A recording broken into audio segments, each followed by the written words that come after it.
Halo Sobat Neliti, Assalamualaikum warahmatullahi wabarakatuh. Ketemu lagi dengan saya, Elvara Norma Aryandini.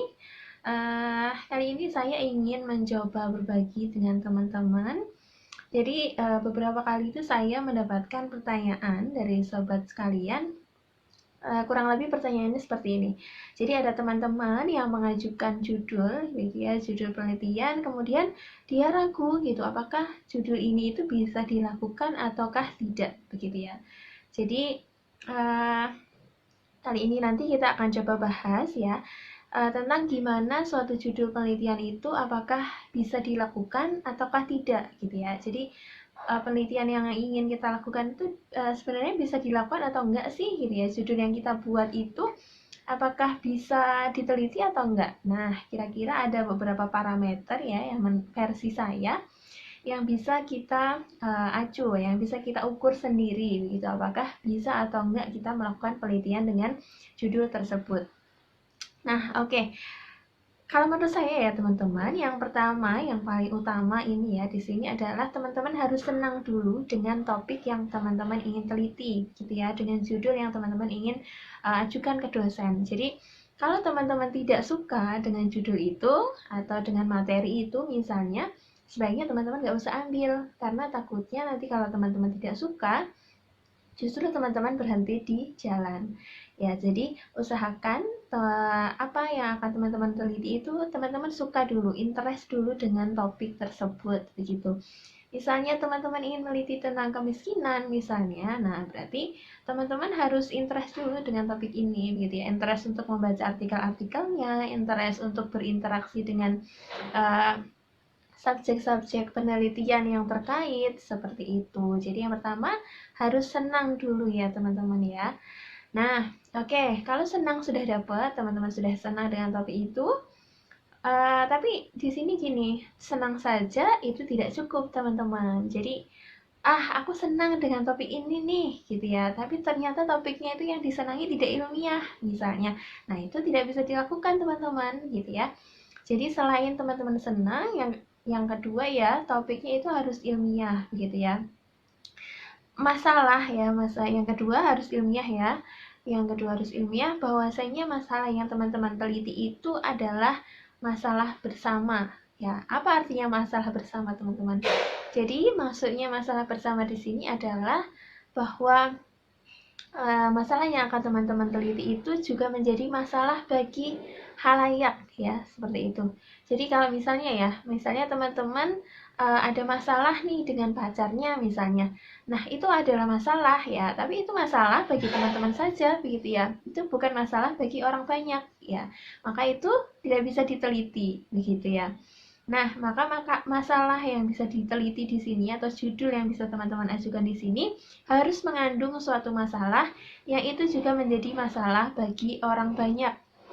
Masalah dalam dunia ilmiah, masalah dalam dunia pendidikan misalnya, masalah dalam dunia perekonomian, seperti itu.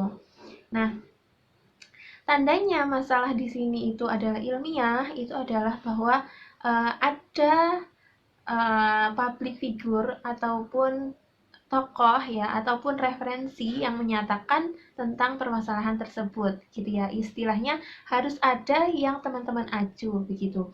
Baik itu dalam buku, baik itu dalam jurnal, baik itu dalam berita yang menyatakan masalah tersebut ya. Jadi jika ada salah satu sumber itu yang menyatakan bahwa itu menjadi suatu permasalahan, maka permasalahan itu atau judul itu bisa teman-teman teliti. Jangan ragu lagi, begitu ya. Jadi yang pertama, tadi teman-teman harus senang dengan topiknya.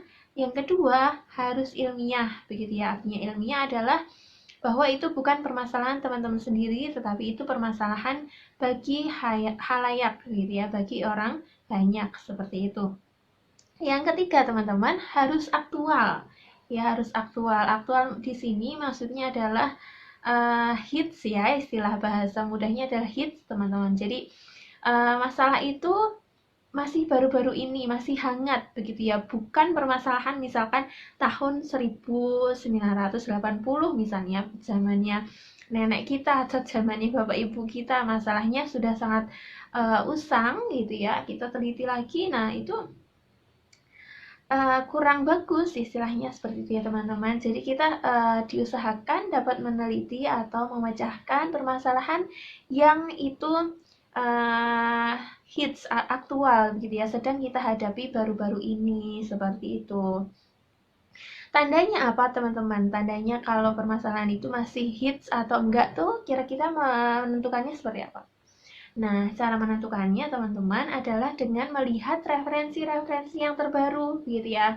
Jadi teman-teman harus cek nih di berita, entah itu di jurnal penelitian, entah itu di hasil-hasil skripsi penelitian, seperti itu. Kira-kira permasalahan yang akan teman-teman angkat ini, ada nggak sih permasalahan atau penelitian sebelumnya yang juga melakukan hal yang sama? Tapi pada jarak waktu yang dekat ya, misalkan saat ini kan tahun 2022 ya, berarti ada nggak sih referensi pada misalnya tahun 2020 atau 19 atau 18, intinya sekitar 5-10 tahun terakhir yang itu juga membahas seperti yang akan kita teliti ya, minimal mirip dengan yang akan kita teliti. Jika teman-teman dapat menemukan penelitian itu, ya istilahnya penelitian yang mendukung atau yang relevan dengan penelitian teman-teman, berarti teman-teman bisa melakukan penelitian tersebut. Seperti itu ya, karena artinya bahwa penelitian teman-teman tersebut masih aktual, masih hits untuk dilakukan. Seperti itu ya. Jadi caranya melihatnya adalah dengan kita melihat referensi-referensi atau hasil penelitian sebelumnya di tahun-tahun sekitar 5-10 tahun terakhir, begitu ya. Nah, alasan yang keempat adalah teman-teman harus mampu menentukan atau menetapkan alasan yang rasional terhadap judul penelitian yang teman-teman pilih. Ya, baik itu pada variabel-variabelnya ya yang teman-teman pilih, maupun pada tempatnya, maupun subjeknya, itu semuanya harus beralasan teman-teman. Mengapa memilih subjek ini? Alasannya apa?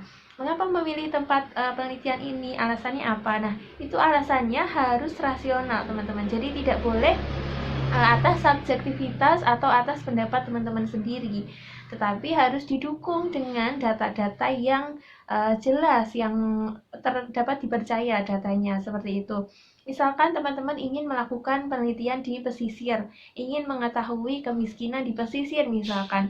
Nah, teman-teman harus didukung data bahwasanya memang di pesisir itu masyarakatnya masih tergolong menengah ke bawah atau masyarakat miskin, seperti itu. Nah, itu didukung oleh apa? Misalkan didukung oleh data Badan Pusat Statistik ya, misalkan yang mengukur tentang kemiskinan di berbagai daerah di Indonesia, begitu ya. Oh, ternyata data BPS-nya menunjukkan bahwa di pesisir itu masyarakatnya memang masyarakat yang miskin misalkan. Nah, itu berarti bisa digunakan sebagai dasar, ataupun mungkin berita ya, berita yang menyatakan kemiskinan di pesisir, ataupun hasil-hasil penelitian sebelumnya yang menyatakan hal yang serupa, begitu ya teman-teman. Intinya bahwa apapun yang teman-teman tetapkan dalam penelitian itu, baik itu tempat, subjek, ya, kemudian variabel-variabelnya itu harus didukung oleh sumber atau referensi yang relevan dan dapat dipercaya, seperti itu. Begitu juga misalkan tadi antar variabel ya teman-teman. Misalkan teman-teman dalam penelitian pendidikan misalkan ingin mengambil dua variabel, misalkan hasil belajar dan motivasi. Nah, ini seringkali dipasangkan ya. Jadi motivasi belajar itu sangat terkait dengan hasil belajar. Nah, untuk menetapkan dua variabel ini teman-teman, itu juga harus berdasarkan referensi atau berdasarkan hasil penelitian sebelumnya yang menyatakan bahwa ada keterkaitan antara motivasi dengan hasil belajar siswa. Jadi tidak asal menetapkan motivasi dipasangkan dengan hasil belajar itu enggak, tapi harus memang ada alasan tertentu di baliknya, gitu ya. Jadi intinya harus ada alasan yang relevan dan rasional. Sementara selama teman-teman bisa menunjukkan alasan-alasan itu mengapa memilih judul itu, maka penelitian itu bisa dilakukan. Dan yang terakhir ya teman-teman, ini versi saya ya, itu adalah teman-teman mempunyai sumber daya yang cukup ya, sumber daya penelitian yang cukup. Sumber daya di sini itu bisa diartikan yang pertama adalah waktu teman-teman. Jadi teman-teman harus punya waktu yang cukup untuk melakukan penelitian itu. Ibaratnya gini, kalau skripsi itu kan kira-kira pengerjaannya 1 tahun ya, sekitar 1 semester sampai 1 tahun. Nah, kira-kira apakah dengan judul yang teman-teman ajukan ini itu kira-kira bisa selesai dalam waktu 1 semester atau 1 tahun ataukah tidak, begitu ya teman-teman. Jadi ini harus dipertimbangkan. Itu jangan sampai teman-teman terlalu lama mengerjakan skripsi sehingga malah justru tidak segera lulus ya, malah menunda-nunda lulus dan sebagainya, hanya karena misalkan teman-teman terlalu perfect dalam mengerjakan skripsinya gitu ya. Jadi ini harus dipertimbangkan juga terkait waktu begitu.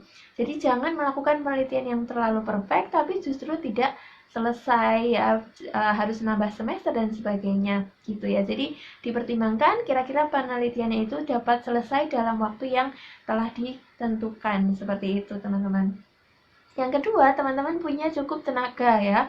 Tenaga karena penelitian itu kan juga harus misalkan terjun ke lapangan begitu ya. Mungkin kalau misalnya tempat penelitiannya jauh, teman-teman harus membutuhkan biaya akomodasi dan sebagainya. Nah, kira-kira itu semua teman-teman bisa penuhi atau enggak begitu ya. Kalau misalkan juga ya harus melakukan wawancara nih ke berbagai pihak yang harus kita wawancara, otomatis kan kita butuh tenaga yang cukup gitu ya. Kira-kira bisa nggak dilakukan teman-teman sendiri? Kalaupun misalnya tidak bisa, ketika teman-teman harus membayar orang misalkan untuk melakukan penelitian sebagai subjek pengambil data, kira-kira punya kemampuan nggak, cukup kemampuan di sini atau enggak, seperti itu. Jadi kalau misalkan kira-kira teman-teman tidak ada tenaga ya, tidak ada tenaga untuk menyelesaikan penelitian tersebut dalam waktu yang sudah ditentukan, berarti teman-teman harus ganti saja dengan penelitian yang kira-kira teman-teman cukup tenaga untuk menyelesaikannya, seperti itu ya. Kemudian yang ketiga yaitu terkait biaya. Kira-kira teman-teman untuk melakukan penelitian tersebut biayanya bisa mencukupi atau enggak gitu kan. Kadang kan ada penelitian yang cukup mahal ya. Dalam artian mahal itu misalkan dengan sampel yang banyak ya. Dengan sampel yang banyak otomatis kan kita harus kalau secara offline misalkan kita harus menggandakan kuesioner yang lebih banyak, yaitu kan butuh dana juga ya teman-teman ya. Atau misalkan ketika kita menggunakan sekolah atau subjek yang banyak, misalkan kita harus memberikan buah tangan kepada subjek penelitian yang kita datangi, otomatis kita harus mengeluarkan uang lagi ya di sini untuk memberikan sekedar kenang-kenangan kepada mereka. Nah, berarti kan kita membutuhkan banyak dana juga. Atau misalkan pada penelitian-penelitian sains kita harus membeli alat dan bahan yang untuk penelitian, itu kan kita juga membutuhkan biaya. Nah, kira-kira kita cukup punya kemampuan nggak untuk membeli itu semua, seperti itu. Kalau misalkan bisa, oke saja dilakukan penelitiannya. Tapi kalau tidak bisa, daripada nanti berhenti di tengah jalan, mending tidak perlu dilakukan atau diganti dengan penelitian yang lain. Intinya kita punya cukup sumber daya dalam hal biaya tadi ya. Selanjutnya adalah informan teman-teman. Jadi penelitian itu kan akan berjalan ya, utamanya misalkan yang kualitatif seperti itu akan berjalan ketika ada informannya. Nah, kira-kira teman-teman ini punya cukup informan atau enggak untuk melakukan penelitian tersebut? Kalau misalkan teman-teman punya, misalkan teman-teman terkait dengan pendidikan ya, oh teman-teman kenal dengan orang-orang yang harus diwawancara siapa saja, ya begitu. Misalkan teman-teman sudah kenal orangnya, jadi nanti langsung datang ke orangnya, wawancara dan sebagainya, penelitiannya selesai. Tapi kalau teman-teman tidak punya informannya ya, yang bisa menjawab, yang bisa memberikan informasi terkait apa yang ingin teman-teman teliti, maka sebaiknya tidak usah dilakukan seperti itu. Jadi intinya harus punya cukup informan. Yang terakhir teman-teman harus punya cukup sumber data pendukung ya. Jadi suatu penelitian itu bisa atau enggak gitu ya, itu tergantung dari penelitian yang sudah dilakukan sebelumnya gitu. Jadi penelitian itu tidak berdiri sendiri teman-teman. Jadi kalau teman-teman itu berpikir bahwa aku itu meneliti itu adalah melakukan sesuatu yang hebat, yang wow, yang baru pertama kali itu dilakukan, itu salah gitu ya.